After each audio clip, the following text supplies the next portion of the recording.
আমাদের সামনে আবারও দেখিয়ে দিচ্ছে যে বিচারহীনতার সংস্কৃতি এবং ক্ষমতার সংশ্লিষ্টদেরকে ধরাছোঁয়ার বাইরে রাখার যে সংস্কৃতি, সেই সংস্কৃতির কারণে আজকে উপর্যুপরি প্রতিদিন প্রতি মুহূর্তে আমরা ধর্ষণের খবর পাচ্ছি। আমরা খবর দেখছি যে শিশুকে মাত্র 7 থেকে 8 বা 10, 12 এরকম শিশুকেও ধর্ষণ করে তারপরে তাকে হত্যা করা হচ্ছে। এই ঘটনা বর্তমানে সারা বাংলাদেশে একটি সাধারণ ঘটনায় পরিণত হয়েছে, কিন্তু আমরা বলতে চাই এই ঘটনা মোটেও সাধারণ নয়। একবার যদি আপনারা ভাবেন যে আমার বা আপনার যদি পরিবারের কেউ, আমার মা বা বোন যদি এভাবে ধর্ষিত হয়, তাহলে সেটা কি কোনোভাবেই সহজ বা স্বাভাবিকভাবে আমরা মেনে নিতে পারতাম? আমরা কিন্তু পারতাম না। ঠিক একইভাবে আমাদের সহপাঠীরা কিংবা স্কুল কলেজের শিক্ষার্থীরা কিংবা কোনো গৃহবধূকে যখন ধর্ষণ করা হয়, তখন আসলে আমাদের চুপ করে থাকার কোনো সুযোগ নেই। বন্ধুগণ, তাই আমরা প্রতিবাদ করতে দাঁড়িয়েছি, তাই আমরা প্রতিবাদ জানাতে দাঁড়িয়েছি। বন্ধুগণ, আমরা দেখেছি যে গতকালকে ভোলা থেকে ছেড়ে আসা যে লঞ্চে ধর্ষণের ঘটনাটি ঘটলো, সেই ঘটনার সাথে জড়িত দুজনই রাজনৈতিক ব্যক্তিত্ব। তারা হান্নান মাসুদের কর্মী। আমরা বিগত নির্বাচনে তাদেরকে হান্নান মাসুদের সাথে নির্বাচনে অংশগ্রহণ করতে দেখেছি। কিন্তু এই ঘটনাটি ঘটেছে গত পরশুদিন, কিন্তু গত পরশুদিনের ঘটনা হলেও ঘটনাটি সংবাদ মাধ্যমে আসে গতকালকে, এবং এই সময়টিতে এই ঘটনা ধামা চাপা দেওয়ার যথেষ্ট চেষ্টা করা হয়েছে। কিন্তু অবশেষে এই শিক্ষার্থীর পরিবার নানান হুমকি ধামকি উপেক্ষা করে যখন থানায় গিয়েছে, থানায় যখন তারা মামলা করেছে, তারপরে এই ঘটনাটি প্রকাশ্যে আসে। বন্ধুগণ, তাই এই মুহূর্তে আসলে সারা বাংলাদেশের সকল মানুষের নৈতিক দায়িত্ব হয়ে দাঁড়িয়েছে যে এই ধর্ষণ কর্মকাণ্ডগুলোর প্রতিবাদ জানানো এবং সরকারকে বাধ্য করা অনতি বিলম্বে এই ধর্ষণ এবং হত্যাকাণ্ডগুলোর বিচার করতে হবে। বন্ধুগণ, বাংলাদেশে আমরা বহুদিন ধরে দেখছি যে ক্ষমতাসীন ব্যক্তিরা, সে যে সরকারই হোক, আমরা বিগত আওয়ামী লীগ সরকারের সময় দেখেছি, তার আগের রেজিমেও আমরা দেখেছি, কিংবা আমরা বিগত অন্তর্বর্তীকালীন সরকারের সময়ও দেখেছি, কিংবা এখনো দেখছি যে ক্ষমতাধর ব্যক্তিরা, এমপি মন্ত্রীদের আশেপাশের ব্যক্তিবর্গরাই এই ধরনের কর্মকাণ্ডের সাথে যুক্ত থাকে। এবং আমরা দেখি যে কোনোভাবেই খেটে খাওয়া মানুষ বা যারা রুটি রুজির জন্য প্রতিদিন পরিশ্রম করেন, তাদের মধ্যে এই ধরনের বিকার আমরা দেখতে পাই না। আমরা দেখতে পাই ক্ষমতাধর ব্যক্তিদেরই মধ্যে এ ধরনের বিকার। ফলে আমরা বলতে চাই যে ক্ষমতাকে কোনোভাবেই একচ্ছত্রভাবে পার পাইয়ে দেওয়া যাবে না, তাকে প্রশ্নহীনভাবে রাখা যাবে না। ক্ষমতায় যেই থাকুক তাকে প্রশ্নবিদ্ধ করতে হবে। তার যে দায়িত্ব, সেই দায়িত্ব যদি ন্যূনতম স্খলন ঘটে, সেই দায়িত্ব যদি ন্যূনতম ত্রুটি ঘটে, সেই দায়িত্বের সেখানে প্রশ্ন আমাদেরকে করতে হবে। তা নইলে এই সমাজের আমরা একটি স্বাধীন, স্বাভাবিক এবং মর্যাদাপূর্ণ সমাজ আমরা নির্মাণ করতে পারবো না। বন্ধুগণ, এই মুহূর্তে আপনাদের সামনে বক্তব্য রাখবেন আমাদের সহযোদ্ধা ফারাহ হোসেন।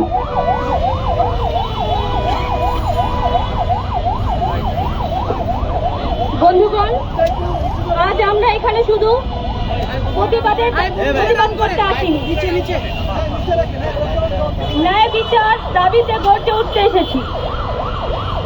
নোয়াখালী হাতিয়ায় একজন শিক্ষার্থীকে ধর্ষণ শিকার হয়েছে। শুধু এটি অপরাধ নয়, এটি আমাদের সমাজ ও রাষ্ট্রের জন্য লজ্জা। আমরা স্পষ্টভাবে বলতে চাই, ধর্ষণ, নিপীড়ন ও বিচারহীনতা সংস্কৃতি ও এই দেশে চলতে পারে না। অপরাধী যেই হোক, যত প্রভাবশালী হোক, তাদের দৃষ্টিমূলক শাস্তি নিশ্চয় করতে হবে। বাংলাদেশ ছাত্র ইউনিয়নের পক্ষ থেকে ঘোষণা করছি, নারী নিরাপত্তা ও ন্যায় বিচার নিশ্চয় না হওয়ার নিশ্চিত না হওয়ার পর্যন্ত আমরা প্রতিবাদ থামব না। ধর্ষককারীদের বিচার চাই, এখনই চাই। বাংলাদেশ ছাত্র ইউনিয়ন।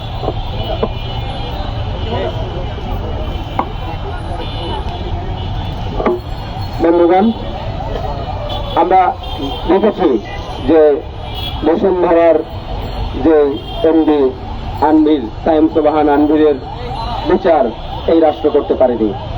আমরা দেখেছিলাম সোহাগী জাহান তনুকে যখন ধর্ষণের পর হত্যা করে কুমিল্লা ক্যান্টনমেন্টের মধ্যে ফেলে রেখে যাওয়া হয়, তার বিচার কিংবা তার সঠিক কোনো তদন্ত রিপোর্ট আমরা পাইনি। আমরা এছাড়াও নাম না জানা অসংখ্য ঘটনার কথা বলতে পারবো যে এই ঘটনাগুলোর কোনো রকমের বিচার ভিকটিমরা পায়নি। ফলে এই যে বর্তমান সময়ে প্রতিদিন যে ধর্ষণের খবরগুলো আসছে তা আসলে এই বাংলাদেশের যে বিচারহীনতার সংস্কৃতি, সেই বিচারহীনতার সংস্কৃতির প্রতিফলন। এখানে যে বিচারহীনতা প্রতিদিন জেকে বসেছে, সেখানে এ ধরনের অন্যায় করে যে কেউ পার পাড়িয়ে যাবে এটা ভাবাই স্বাভাবিক। ফলে এই মুহূর্তে আমাদের আসলে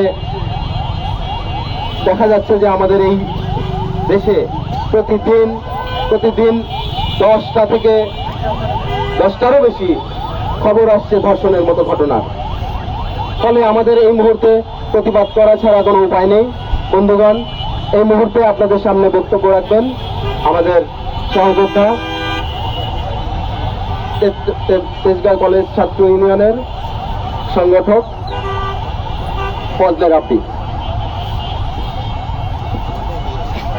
বন্ধুগণ, সাংবাদিক ভাই বন্ধুগণ এবং পথচারী ভাই বন্ধুরা, যারা আজকে আমাদের এই মাইক যাতে আওয়াজ পর্যন্ত যাচ্ছেন, একটু কান খুলে তো পড়াশোনা রাখেন। এই কথা মেইন স্ট্রিম মিডিয়া বলেন, আপনাদের ভোটে নির্বাচিত হওয়া সরকার, বিরোধী দল কিংবা আপনাদের 24-এর বিপ্লবের চেতনা নিয়ে বসে থাকা কয়েকটা মানুষজন যারা আছে, তারা কেউ চায় না আপনারা যেন সেই জিনিসটা জানেন। একটা মেয়েকে, বিচারণ ন্যাশনাল স্কুল অ্যান্ড কলেজের একটা মেয়েকে লঞ্চের মধ্যে একটা কেবিনে ধর্ষণ করা হয়েছে। আপনারা আরো জানলে অবাক হবেন, কয়েকদিন আগে যে এনসিপি জামাত গণ বাইতুল মুকাররম থেকে মুসল্লিদেরকে টেনে রাস্তায় বের করে নিয়ে এসেছিল, সেই হাতিয়ার একটা ধর্ষণের অভিযোগ দিয়ে, সেই আমরা তাদেরকে আর আজকে রাস্তায় দেখতে পাচ্ছি না। গতকাল যখন মেইনস্ট্রিম মিডিয়াতে বা আমাদের ফেসবুক পেজগুলোতে যখন আমরা জানতে পারি যে একটা মেয়েকে ধর্ষণ করা হয়েছে হাতিয়াতে, আমরা অ্যাকচুয়ালি সেই আশাই করেছিলাম যে জামাত এনসিপি তাদের যে রাজনৈতিক অবস্থান আছে, তাদের যেই প্ল্যাটফর্মগুলোর মাধ্যমে তারা ধর্ষণের বিরোধিতা করে যাচ্ছে, তারাও হয়তো তেমন একটা কিছু করবে। কিন্তু অত্যন্ত দুঃখের বিষয়, তারা কানে তুলার মুখে কলা নিয়ে বসে আছে। তারা এই জিনিসের প্রতিবাদ করার মতো সৎ সাহস বা অধিকার তারা হারাচ্ছে। কারণ জানেন, কারণটা অনেক ক্ষুণ্ণ। বন্ধুগণ, আমরা আজকে দাঁড়িয়ে আছি কোথায়? রাজু ভাস্কর্যে। এই আমাদের টিএসসির সামনে 2019 সালে হান্নান মাসুদ ছাত্রলীগের পতাকা হাতে দাঁড়িয়ে থাকতো। তার ফেসবুক প্রোফাইলে এখনো সেই ছবি আছে, তার ফেসবুক প্রোফাইলে এই ছবি দেখা যায়। সেই হান্নান মাসুদ আপনাদের জনগণকে মনোবুলেট করে নির্বাচিত এমপি হয়েছেন। তার এমপি হওয়ার পরে সর্বোচ্চ আলোচ্য বিষয় যে জিনিসটা আমরা লক্ষ্য করেছি, একটা জুলাই সম্মুখে যুদ্ধ করেছে, তার সবচেয়ে আলোচিত যে ঘটনা, তার নেতাগুলি হল দর্শক।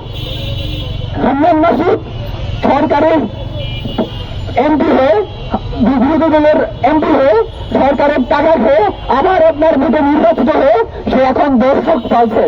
তার নেতাকর্মীকে দিয়ে কেবিনে পাঠায় দর্শন করার জন্য, তার নেতাকর্মী কেবিনে একটা নারীকে নিয়ে যায় দর্শন করার জন্য। অন্তত দুঃখের বিষয়, 12 তারিখের পরবর্তী 14-15 তারিখে আমরা এই হান্নান মাসুদকে গলা ফেটিয়ে রাস্তায় চিৎকার করতে দেখেছিলাম যে হ্যান্ডার বিস্ট। আরে বেটা, কই গেল তোর হ্যান্ডার বিস্ট? কই গেল তোর কি? তোর নিজের ছেলেরা দর্শন করে তুই চুপ কেন? তোর চুপ থাকার রাইট কে দিচ্ছে? এই দর্শন যে বাংলাদেশে, আপনারা জানলে অবাক হবেন, 12 ফেব্রুয়ারি জাতীয় নির্বাচনের পর আজ 11 মার্চে এসে দাঁড়িয়ে আমাদের দেশের 56টা দর্শনের নারী 56টা দর্শনের শিকার হয়েছে। এর মধ্যে 7টা দর্শন পরবর্তী খুন এবং হসপিটালে লড়াই করতে আরো 3 জন মেয়ে নারী মারা গিয়েছে। একটা নারী নির্যাতন, সেটা আমাদের জাতির জন্য কলঙ্কের একটা জিনিস। আপনারা জানেন এটা আমাদের সর্বোপরি জাত পাত ধর্ম বর্ণ গুলো ক্ষমতার বিরোধ এবং দলীয় কংগ্রেস গুলো আমাদের যেখানে অবস্থান নেওয়ার কথা ছিল মানবিক অবস্থান, সেখানে আমরা এখন এই দর্শনটাকে রাজনীতিকরণ করে ফেলতেছি বা দলীয়করণ করে ফেলতেছি। কেমন দলীয়করণ করে ফেলতেছি দেখেন, একটা হাতিয়ার মতো একটা জায়গা নির্বাচন পরবর্তী একটা মেয়েকে দর্শনের অভিযোগ করেছে বিএনপির এগেনস্টে, পয়েন্টের রিলেটেড বিএনপির এগেনস্টে হান্নান মাসুদের গলা ছিঁড়ে ফেলে। এই যে হারজিৎ, এই যে সারজিৎ হাসনাত, এই যারা আছে ওরা এই রাস্তা ছিঁড়ে ফেলে, এই রাস্তার আওরত করে ফেলে। একটা মেয়ে দর্শন হয়েছে, আমরা চুপ কেন? একটা মেয়ে দর্শন হয়েছে, পুলিশ বিচার করে না কেন? এটা কই তোরা? তোদের উচিত ছিল আজকে রাস্তায় নামা, তোদের উচিত ছিল আজকে প্রতিবাদ করা। তোরা মুখে তলা আর কানে তুলে দিয়ে এখনো বসে আছিস। এই যে বিএনপি করলে এনসিপি এটা প্রতিবাদ করবে, এনসিপি করলে বিএনপি প্রতিবাদ করবে। এই নিয়ম রাজনীতি থেকে যদি আপনারা বেরিয়ে আসতে না পারেন, যদি এই নিয়ম রাজনীতি আপনারা চালিয়ে যান, বাংলাদেশের আবহাওয়ার জনগণ, বাংলাদেশ ছাত্র ইউনিয়ন আপনার যে চেয়ারে বসে আছেন বা যে উচ্চতায় বসে আছেন, কারণ ধরে টান ধরে ছিল যেখানে রাস্তায় দাঁড়িয়ে আনবো। বাঙালি মানুষজনের সিম্পিতি নিয়ে আপনারা খেলা করছেন, বাঙালি মেয়ে মা বোনদের সিম্পিতি নিয়ে, মা বোনদের নির্যাতন অত্যাচার নিয়ে আপনারা সিম্পিতি করছেন। সেই জিনিস বেশিদিন চলতে দেওয়া যাবে না। একটা নারী দর্শনের মতো নিকৃষ্ট জিনিস আর কি হতে পারে? এইগুলোকে ওরা কি করে নিয়েছে। আমি বাংলাদেশ ছাত্র ইউনিয়ন থেকে আমি আমার দায়িত্ব নিয়ে বলছি, আপনাদের ভোটে নির্বাচিত এমপি কাপুরুষ, আপনাদের নির্বাচিত বিরোধী দলের মতো কাপুরুষ, আপনাদের দাক্ষিণ মতো কাপুরুষ, আপনাদের এনসিপির যে নেতৃত্ব আছে যারা আছে তারা সবাই কাপুরুষ, কারণ তারা দর্শনের বিরুদ্ধে কথা বলতে পারে না।